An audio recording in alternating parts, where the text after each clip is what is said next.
Ngunit ginang, ang turing kausap ang kanyang mahalangan. Hindi po maaari. Sino mo ba kayo? At ano po kailangan niyo sa aming guro?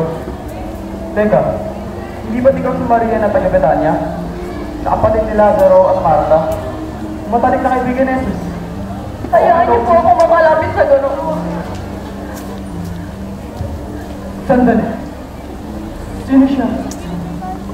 Bakit siya hindi ang makapasok dito? Panginoon, isa po akong makasalanan.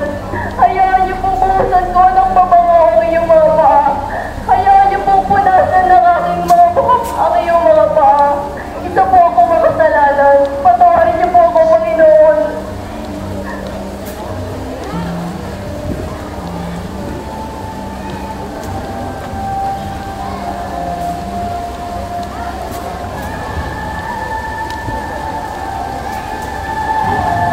Bakit nilang siyang mabang?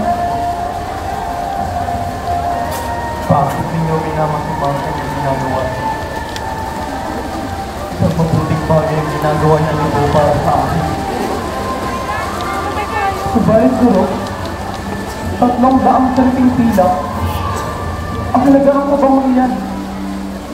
Bakit hindi na lamang ipagbili ang mga mabango at ibigay sa mga dukha? Ang siyang pinagbilan, maaaring umabot sa malaking halaga. Pabayaan niyo siya. Hayaan niyo gawin niya ito bilang paghahanda para sa aking paglilibig.